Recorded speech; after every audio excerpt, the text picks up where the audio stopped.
అందరికీ నమస్తే. ఇవాళ మన పుస్తక పరిచయం మనం ఏ పాఠ్యాంశాల్లో కూడా చూడని ఒక అత్యద్భుతమైనటువంటి వ్యక్తి, మహానుభావుడు గురించి మనం తెలుసుకునే ప్రయత్నం చేద్దాం.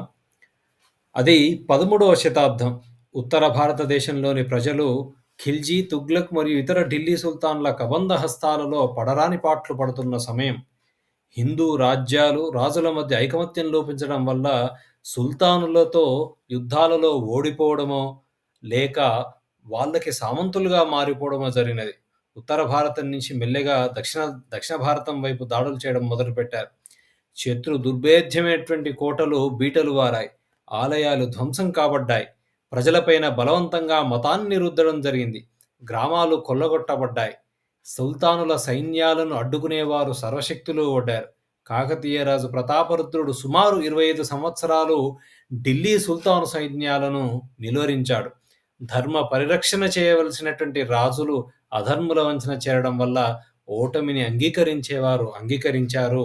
సమాజం అంతా కకావికలమైంది. ఇలాంటి సమయంలో నిస్తేజంగా ఉన్న ఒక జాతికి దారి చూపే మహానుభావుడి అవసరం వచ్చింది. ఆయనే వేదాంగాలు చదువుకున్నటువంటి వేదమూర్తి. ధర్మానికి గ్లాని జరిగినప్పుడు ఉద్భవించినటువంటి మహానుభావుడు. సనాతన ధర్మ పరిరక్షణకు సువిశాల విజయనగర సామ్రాజ్యాన్ని స్థాపించి, ధర్మాన్ని పునఃప్రతిష్ఠ చేసి, భారతీయ చరిత్ర పుటలలో ఒక మహాశకాన్ని స్థాపించినటువంటి మహామనీషి.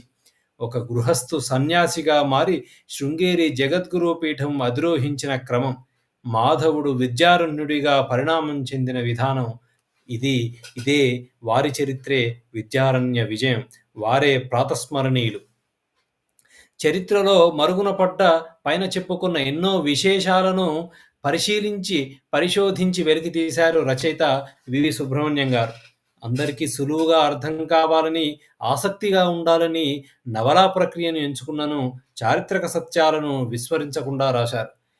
మాయన శ్రీమతి దంపతులకు జన్మించిన కారణ జన్ముడు మాధవుడు 8 సంవత్సరాల నుండి తండ్రి గురువుగా స్వశాఖని అభ్యసించి, తదుపరి విద్యాభ్యాసం కోసం తన తమ్ముడు సాయనుడితో కలిసి కంచిలో విద్యాతీర్థులు, భారతీ తీర్థులు, శంకరానందుల వద్ద ఇతర వేదాలు, శాస్త్రాలు, వేదాంగాలు అభ్యసించడానికి వెళ్ళి అచిరకాలంలోనే తమ ప్రతిభా పాటవాలు ప్రదర్శించి గురువుల యొక్క కృపకి లోనయ్యారు.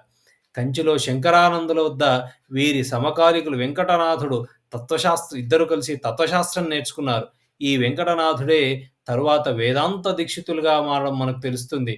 అదే సమయంలో వివిధ రాజ్యాల పరిస్థితులు, ఢిల్లీ సుల్తానులు, ఖిల్జీ రాజుల దాడులు, దక్షిణ భారతం పైన వారి ఆకృత్యాలు అన్నీ కళ్ళకు కట్టినట్టుగా రాశారు. ప్రతాపరుద్రుడి గురించి రాస్తూ వీరంట, ప్రతాపరుద్రుడు నిజంగా చాలా ఢిల్లీ సుల్తాన్ వాళ్ళను చాలా నిలువరించి చివరికి తన భార్యతో నర్మదా నదిలో ప్రాణత్యాగం చేశాడు, ఆత్మహత్య చేసుకున్నానని రచయిత రాశారు. విద్యాభ్యాసం తర్వాత అప్పటి కంచి పీఠాధిపతి గురువు విద్యాతీర్థుల వారి కర్తవ్యోపదేశం మాధవుడి జీవితంలో ఒక పెద్ద మార్పు జరిగినదని చెప్పవచ్చు. వేదశాస్త్రాలను అధ్యయనం చేసిన వారు కేవలం ధర్మబోధ చేస్తే సరిపోదు, ధర్మరక్షణకు వారు నడుము కట్టాలి, విచ్ఛిన్నమైనటువంటి ధర్మ రక్షక వ్యవస్థను పునర్నిర్మించాలి, అందుకు అనుగుణంగా సమాజాన్ని ప్రభావితం చేసి జాగృతం చేయాలి అని గురుగారి ఆదేశానుసారం తదేక దీక్షతో అడుగు ముందుకు వేయడం మనకు తెలుస్తుంది. అలా గురువుగారి ఆజ్ఞతో జాతిని, ధర్మాన్ని రక్షించాలి అనే ఆలోచనతో పంపాక్షేత్రంలో, తుంగభద్రి నదీ తీరంలో పంపాక్షేత్రంలో భువనేశ్వరి మాత ఆలయం చెంత తపస్సులో నిమగ్నుడవుతాడు మాధవుడు. అమ్మవారి అనుగ్రహంతో కర్తవ్య దీక్ష బోధపడి ఒకరోజు శృంగేరి వెళ్ళి వారు గురువులు భారతీతీర్థ స్వామి వద్ద సన్యాసం తీసుకొని మాధవుడు విద్యారణ్యులుగా మారతారు. పంపాక్షేత్రానికి తిరిగి వచ్చి భువనేశ్వరి మాత సాధనలో మునిగిన విద్యారణ్య స్వామికి ఇద్దరు వ్యక్తులు తారసపడటం, వారు మతాంతరం చెందిన క్షత్రియులు హరిహర బుక్కరాయలుగా వారిని గుర్తించి కర్తవ్య బోధ చేసి తిరిగి స్వమతావలంబులుగా మార్చడం లాంటి ఎన్నో చారిత్రక విషయాలను రచయిత చాలా విపులంగా రాశారు. స్వామివారి కఠోర నిష్ఠతో నగర నిర్మాణానికి, సైనిక అవసరాలకి, రాజ్యం స్థాపించడానికి వారు నమ్ముకున్నటువంటి భువనేశ్వరి మాత అమ్మవారు అనుగ్రహంతో పెద్ద మొత్తంలో ధనం దొరకడం, హరిహర బుక్కరాయలు రాజులుగా విజయనగర సామ్రాజ్య స్థాపన ధాత్రీనామ సంవత్సరం విశాఖ శుద్ధ సప్తమి నాడు చేయడం జరిగింది. బుక్కరాయలు చక్రవర్తిగా, విద్యారణ్యులు కులగురువుగా, ప్రధానిగా విజయనగర సామ్రాజ్యం చరిత్రలో చిరస్థాయిగా నిలిచిపోయిందని చెప్పవచ్చు. వీరి సహాధ్యాయి వెంకటనాథుడే తర్వాత వేదాంత దేశకులుగా మారడం, రంగనాథుని ఉత్సవ విగ్రహాన్ని సుల్తానుల దాడి నుండి కాపాడమని విద్యారణ్యుల వారికి లేఖ రాయడం లాంటి ఎన్నో చరిత్ర విస్మరించినటువంటి విషయాలను రచయిత వెలికి తీశారు. విద్యారణ్యులు అప్పుడు ఏం జరుగుతుందంటే మధుర శ్రీరంగం దగ్గర అక్కడ ఉత్సవ విగ్రహాన్ని శ్రీరంగనాథుడి ఉత్సవ విగ్రహాన్ని రక్షించడానికి పడరాని పాటలు పడతారు వాళ్ళు. పడరాని పాటలు పాడడం ఒక్కటే కాకుండా ఏం చేయాలో అర్థం గాక వీరి సహాధ్యాయి విద్యారణ్య స్వామి ఇక్కడ విజయనగర సామ్రాజ్య స్థాపన చేశారని తెలుసుకొని వారికొక లేఖ ఇద్దరు శిష్యులతోని పంపిస్తారు. ఆ లేఖలో చాలా క్లుప్తంగా ఉంటుందట. ఏముంటుందట అంటే, వేదాంత దేశికుడు కంచిలో తన సహాధ్యాయి వెంకటనాథుడు లేఖ క్లుప్తంగానే ఉంది. ధర్మరక్షణకు అక్కడ రాజ్యం ఉద్భవించింది. ఇక్కడ ధర్మం రక్షణ కొరకు నిరీక్షిస్తోంది. రాక్షస పీడ మికుటమై బ్రతుకు దుర్భరంగా ఉంది అని రాస్తూ ఇక్కడ మధుర, శ్రీరంగం, కంచి లాంటి పట్టణాల్లో పరమాత్మునికి ధూపదీప నైవేద్యాలు రోజు కూడా పెట్టలేని స్థితి ఉంది అని హృదయ విదారకంగా వారు లేఖ రాయడం, దానికి స్పందించి విద్యారణ్యుల వారు అప్పటి విజయనగర సామ్రాజ్యాధిపతిని చెప్పడం, వారు అక్కడికి పంపించిన రాజును సైన్యాలతో సర్వసైన్యాదులతో పంపించి అక్కడ వాళ్ళందరినీ కూడా ఢిల్లీ నుంచి వచ్చినటువంటి ఆ సుల్తాన్లు వారి సైన్యాన్నందరినీ ఓడగొట్టి తుంగభద్ర నదీ తీరం నుంచి మొదలుగున్నటువంటి విజయనగర సామ్రాజ్యం అటు కృష్ణా నదీ తీరంతో పాటుగా అటు కింది వరకు శ్రీరంగపట్నం, కంచి, మధురై అదంతా కూడా సువిశాలమైనటువంటి విజయనగర సామ్రాజ్యాన్ని స్థాపించడంలో వీరి యొక్క పాత్ర చాలా గొప్పది అని ఈ పుస్తకంలో చాలా అద్భుతంగా రాశారు సుబ్రహ్మణ్యం గారు. దీనితో పాటుగా ఇంకొక ముఖ్య విషయం ఏంటి అంటే, మాధవుడు అంటే విద్యారణ్య స్వామి, వారి యొక్క తమ్ముడైనటువంటి సాయనులు వీళ్ళిద్దరూ కలిసి కూడా వేద భాష్యాలు రాశారు. వేద భాష్యాలతో పాటుగా విద్యారణ్య స్వామి గారు చాలా అత్యద్భుతమైనటువంటి ధర్మ గ్రంథాలు కూడా రాశారు.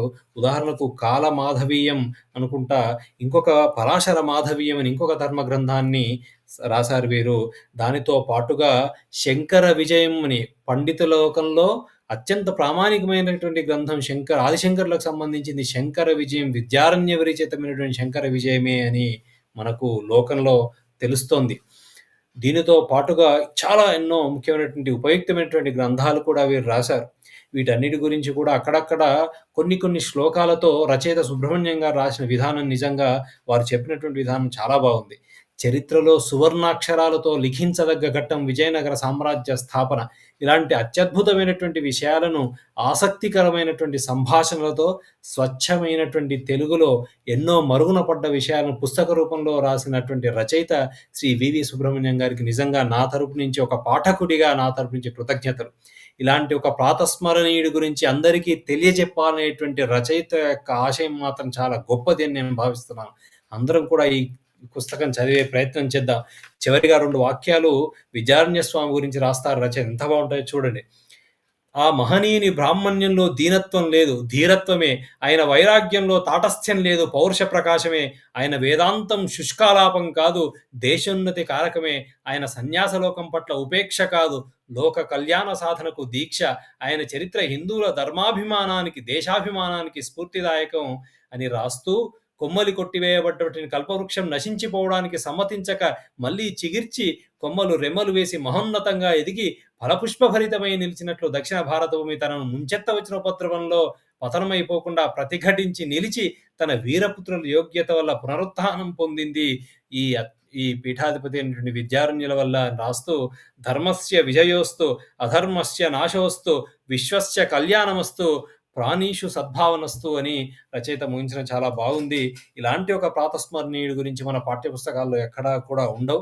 కాబట్టి ఇలాంటి పుస్తకాన్ని కొందాం. నవయుగ భారతి ప్రచురించినటువంటి ఈ పుస్తకం సాహిత్య నికేతన్లో దొరుకుతుంది. ప్రముఖ వెబ్సైట్లలో అమెజాన్లో కూడా దొరుకుతుంది. వీటన్నిటికి సంబంధించినటువంటి విషయాలను డిస్క్రిప్షన్లో నేను లింక్స్ అన్ని పేస్ట్ చేస్తాను. మీరు ఖచ్చితంగా కొన్ని చదివే ప్రయత్నం చేయండి. మీ యొక్క అనుభవాన్ని కూడా మీరు చదివిన తర్వాత నాతో షేర్ చేసుకునే ప్రయత్నం చేయండి. అందరికీ ధన్యవాద్. నమస్తే.